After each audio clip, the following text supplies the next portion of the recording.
Hello everyone. आप सबका स्वागत है मेरे YouTube channel E learn idea में। आज का हमारा टॉपिक है DRDO CEPTAM 10 fitter theory mock test number 9। इसके पहले भी हमने इसके पहले के क्लास में भी हमने 1 से लेकर 8 तक के मॉक टेस्ट आपको सॉल्व करके दिया है, जिसमें हर एक टॉपिक के इंपॉर्टेंट क्वेश्चन हमने आपको सॉल्व करके दिया है। और इसी तरह के रेगुलर क्लास के लिए भी आपको कंटिन्यू आपको क्लास मिलते रहेंगे।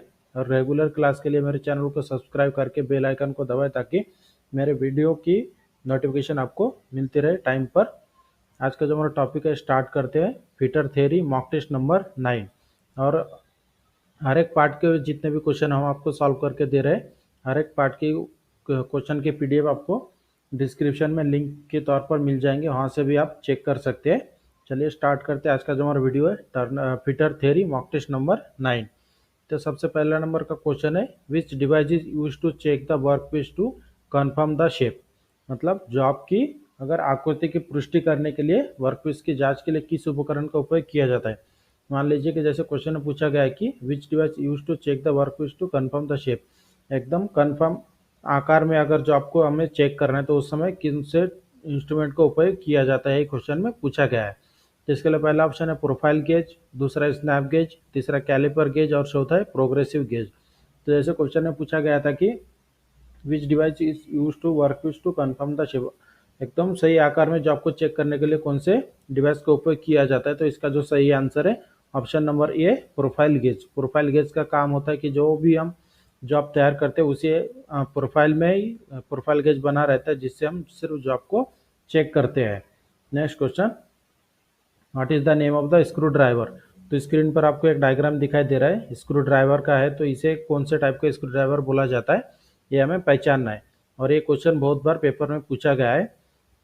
तो इसके लिए पहला ऑप्शन है ऑफसेट स्क्रू ड्राइवर, दूसरा फिलिप्स स्क्रू ड्राइवर, तीसरा स्टैंडर्ड स्क्रू ड्राइवर और चौथा है हेवी ड्यूटी स्क्रू ड्राइवर। तो जैसे क्वेश्चन में पूछा गया था कि जो स्क्रीन पर डायग्राम आपको दिखाई दे रहा है ये कौन से टाइप का स्क्रू ड्राइवर है, तो इसका जो सही आंसर है ऑप्शन नंबर ये ऑफसेट स्क्रू ड्राइवर। ये जो ऑफसेट क्योंकि यहाँ पर आप देख सकते हैं इसके दोनों एंड ऑफसेट हुआ है, इसलिए इसका नाम दिया है offset screw driver. Next question, what is the advantage of using जिब हेड की। जिब हेड की का उपयोग करने का क्या फायदा है, यही क्वेश्चन में पूछा गया है। जिसके लिए पहला ऑप्शन है यूज फॉर टेपर्ड फिटिंग, मतलब टेपर फिटिंग के लिए यूज किया जाता है। या फिर कैन बी विड्रॉन इजिली, मतलब इजिली निकल जाता है। या फिर तीसरा ऑप्शन प्रोवाइड अनडायरेक्शनल टॉर्क, अनडायरेक्शनल टॉर्क के लिए यूज किया जाता है। या फिर चौथा ऑप्शन है good in high speed application, मतलब high speed application, high speed कार्य के लिए उपयोग किया जाता है। तो जैसे क्वेश्चन में पूछा गया था कि जिब हेड की का उपयोग करने का क्या फायदा है, तो इसका जो सही आंसर है option number B can be withdrawal easily, मतलब इसे हम इजीली निकाल सकते हैं। Next question, what is the name of file. तो यहाँ पर आपकी स्क्रीन पर एक फाइल का डायग्राम दिखाई दे रहा है। तो ये कौन से टाइप का फाइल है ये हमें पहचानना है। ये क्वेश्चन भी बहुत बार पेपर में पूछा गया है। इसके लिए पहला ऑप्शन है टिंकर्स फाइल, दूसरा क्रॉसिंग फाइल, तीसरा स्विस पैटर्न फाइल और चौथा है ड्रेड नॉट फाइल। तो जो आपको स्क्रीन पर फाइल का डायग्राम दिखाई दे रहा है, ये जो फाइल है इसका सही आंसर है ऑप्शन नंबर ए टिंकर्स फाइल।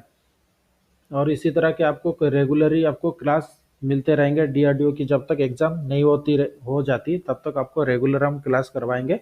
और रेगुलर क्लास के लिए मेरे चैनल को सब्सक्राइब करके बेल आइकन को दबाएं ताकि मेरी वीडियो की नोटिफिकेशन आपको टाइम पर मिलती रहे। Next question, what is the purpose of filler gauge. Filler gauge का क्या उद्देश्य है, यही क्वेश्चन में पूछा गया है। तो सबसे पहला ऑप्शन है check the depth of drill hole, drill किए गए होल की डेप्थ चेक करने के लिए। या फिर दूसरा ऑप्शन है check the pitch of screw thread, जो हम थ्रेडिंग करते हैं उसका पिच चेक करने के लिए। या फिर तीसरा ऑप्शन है check the radius of work piece, मतलब जॉब का रेडियस चेक करने के लिए। या फिर चौथा ऑप्शन है check the gap between the matching part, या फिर दो फिटिंग पार्ट के बीच के गैप चेक करने के लिए। तो जैसे क्वेश्चन में पूछा गया था कि फिलर गेज का उद्देश्य क्या होता है, तो इसका जो सही आंसर है option number D check the gap between the matching part. दो मैचिंग पार्ट के बीच के गैप को चेक करने के लिए फिलर गेज का उपयोग किया जाता है। Next question, what is the name of locking device. तो स्क्रीन पर आपको एक लॉकिंग डिवाइस का डायग्राम दिखाई दे रहा है। तो ये कौन से टाइप का लॉकिंग डिवाइस है, ये हमें पहचानना है।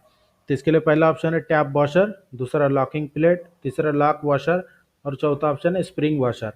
तो जो आपको स्क्रीन पर लॉकिंग डिवाइस का डायग्राम दिखाई दे रहा है, ये जो टाइप का लॉकिंग डिवाइस है इसका सही आंसर है option number D, spring washer.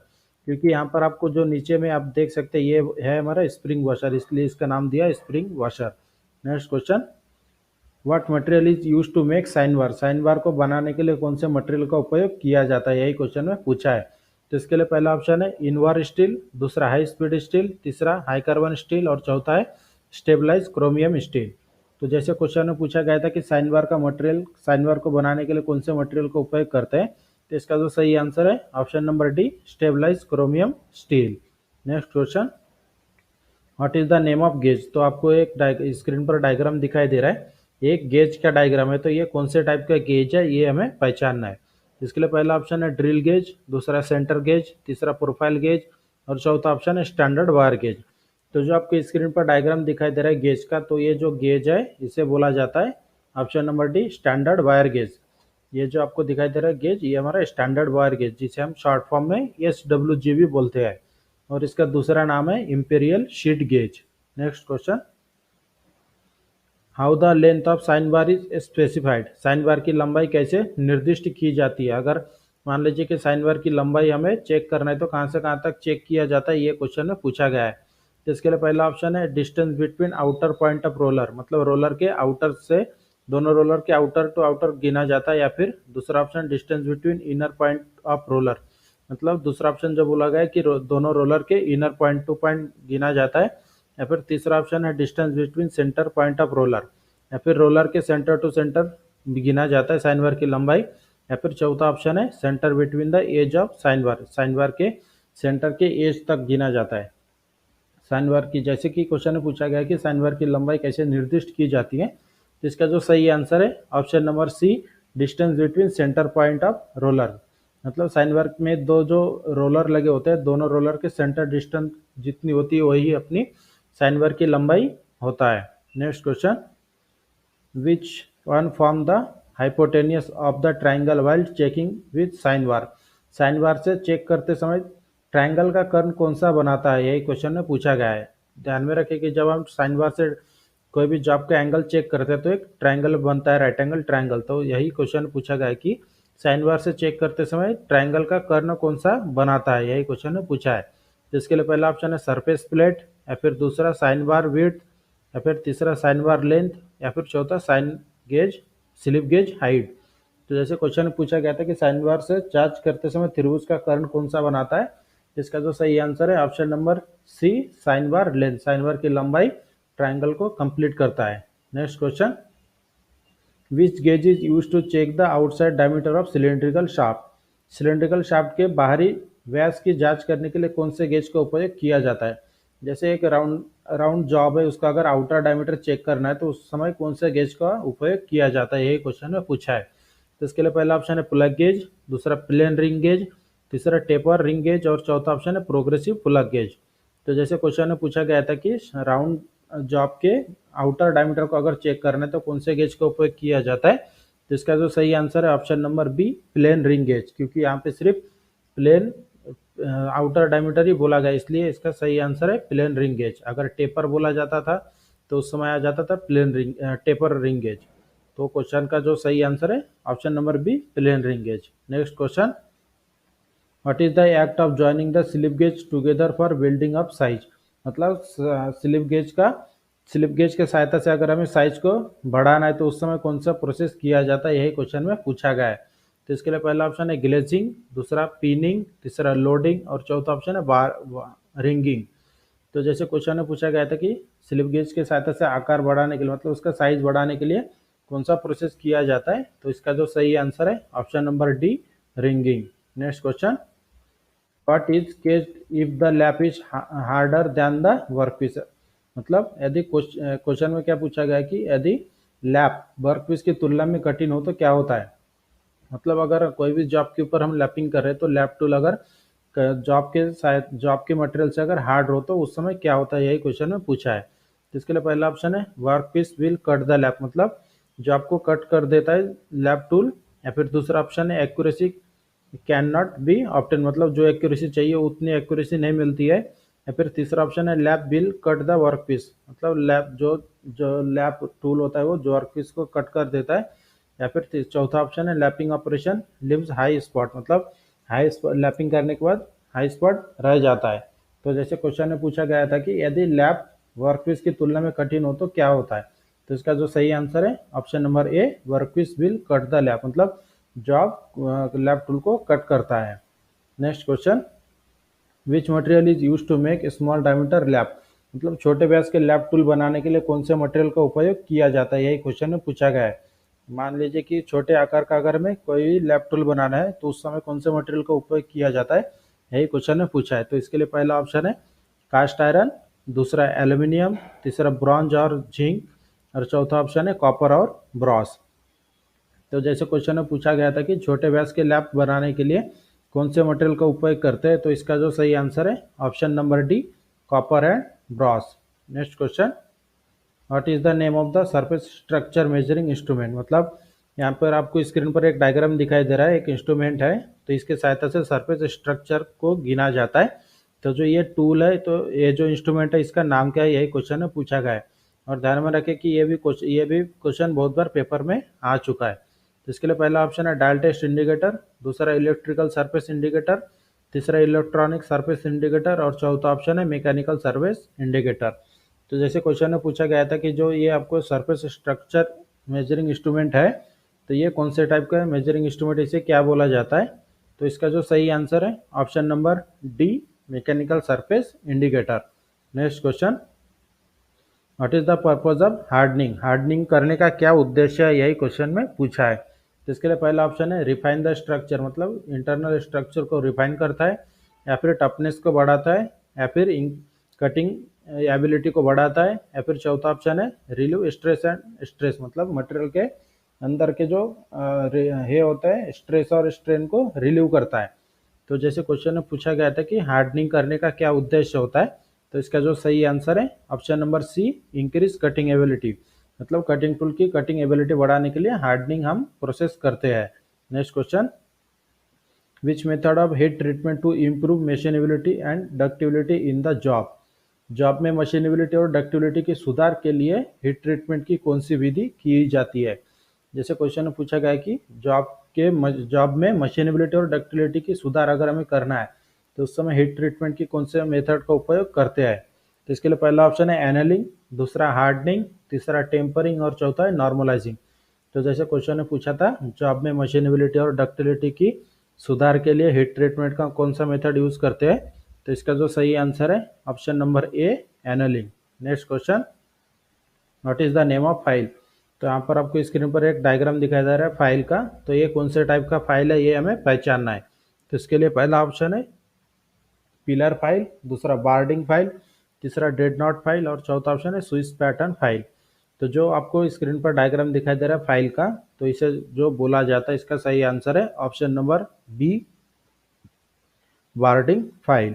Next question, what is the disadvantage of film hardening in the heat treatment process, heat treatment process में फिल्म हार्डनिंग का क्या डिसएडवांटेज है, क्या नुकसान है, यही क्वेश्चन में पूछा है।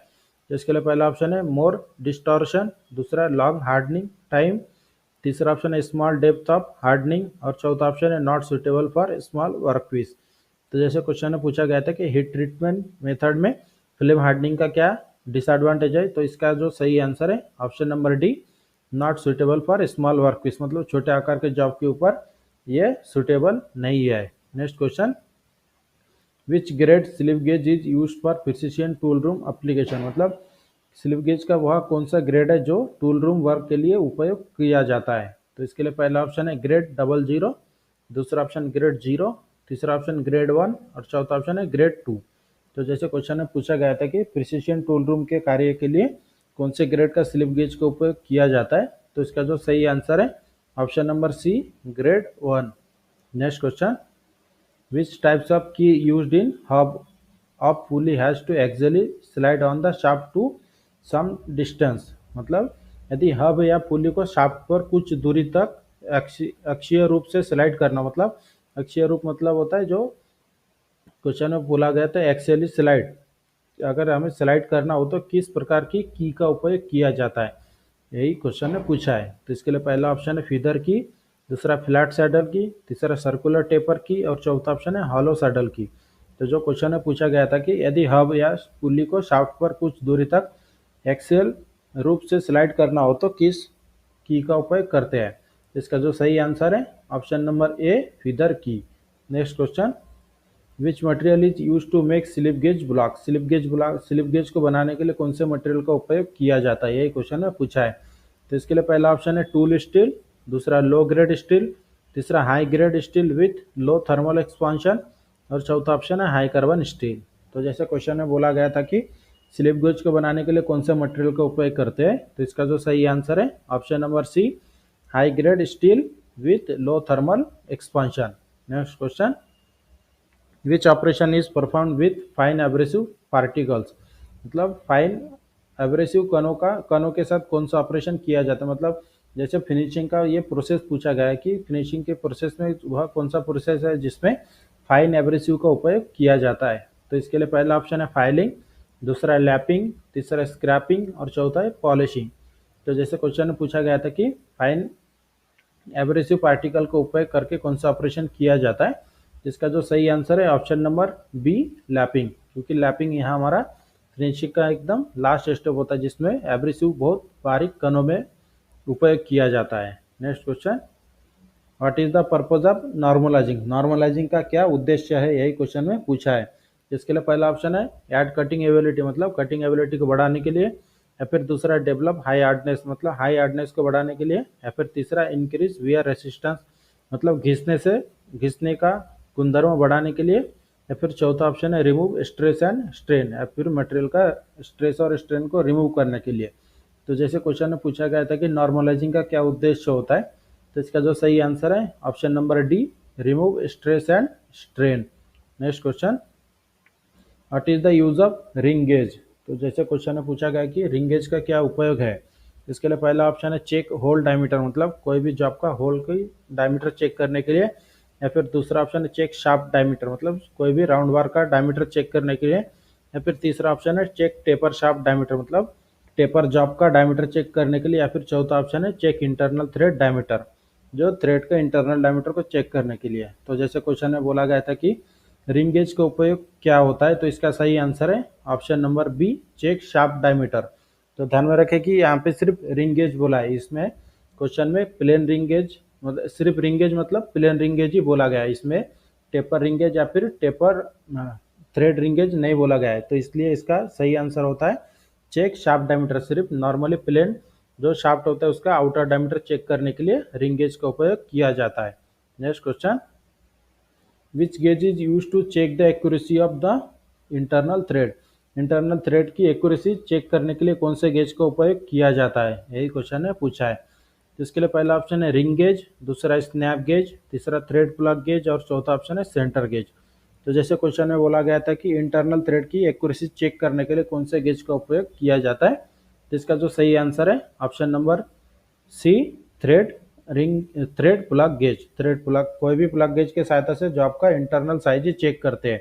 तो जैसे क्वेश्चन में थ्रेड बोला गया था इंटरनल थ्रेड, इसलिए इसका जो आंसर है thread plug gauge. Next question, what is the method of surface hardening? तो यहाँ पर स्क्रीन पर आपको एक डायग्राम दिखाई दे रहा है जो सरफेस हार्डनिंग का प्रोसेस है। तो ये कौन से सरफेस हार्डनिंग का प्रोसेस है, यही क्वेश्चन में पूछा है। इसके लिए पहला ऑप्शन नाइट हार्डनिंग, दूसरा केस हार्डनिंग, तीसरा फ्लेम हार्डनिंग और चौथा है इंडक्शन हार्डनिंग। तो जैसे आपको क्वेश्चन स्क्रीन पर डायग्राम दिखाई दे रहा है, हार्डनिंग का एक मेथड दिखाया गया है। तो ये कौन से टाइप का हार्डनिंग है तो हमें पहचानना था। तो इसका जो सही आंसर है option number D, induction hardening. क्योंकि ये जो जॉब है इसके चारों तरफ इंडक्शन कॉइल लगा हुआ है जिसके सहायता से जॉब के सरफेस की हार्डनिंग की जा रही है, इसलिए इसका सही आंसर है induction hardening. Next question, what is the name of the gauge? तो यहाँ पर आपको दिखाई दे रहा है एक जॉब स्क्रीन पर एक गेज का डायग्राम है। तो ये कौन से टाइप का गेज है ये हमें पहचानना है। तो इसके लिए पहला ऑप्शन है रिंग गेज, दूसरा स्नैप गेज, तीसरा टेपर रिंग गेज और चौथा ऑप्शन है इंटरनल थ्रेड गेज।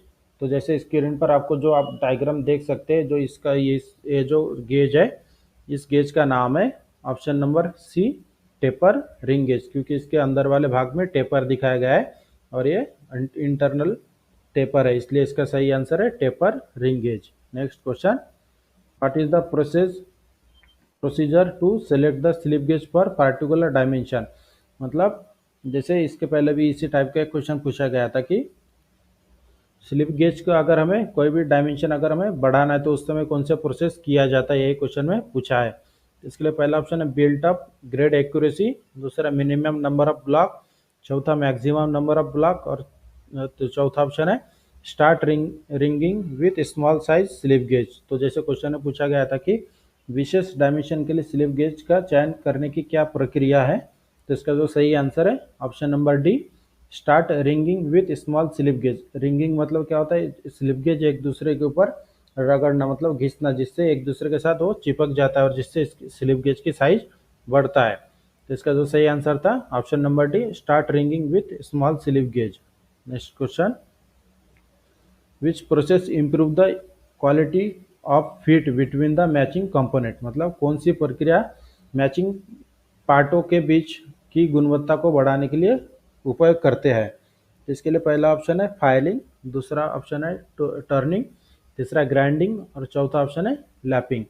तो जैसे क्वेश्चन में पूछा गया था कि which process improve the quality of fit between the matching component, दो फिटिंग पार्ट के गुणवत्ता को अगर बढ़ाना है तो उस समय कौन सा प्रोसेस उपयोग किया जाता है। तो इसका जो सही आंसर है option number D, lapping. Lapping का, क्योंकि ये हमारा फिनिशिंग का लास्ट स्टेप है, इसलिए कोई भी जॉब के ऊपर अगर ज़्यादा हमें फिनिशिंग चाहिए रहता है तो लैपिंग प्रोसेस किया जाता है। तो आज के क्लास में हमने आपको इम्पॉर्टेंट 30 क्वेश्चन सॉल्व करके दिया है, और इसी तरह भी आपको अगर कंटिन्यू हम रेगुलर क्लास करवाएंगे डीआरडीओ के एग्ज़ाम होने तक। और इसी तरह के वीडियो की नोटिफिकेशन के लिए मेरे चैनल को सब्सक्राइब करके बेल आइकन को दबाएं, ताकि हम हमारे वीडियो की नोटिफिकेशन आपको टाइम पर मिलती रहे। और वीडियो अच्छी लगी तो हमारे चैनल को सब्सक्राइब करें, शेयर करें और लाइक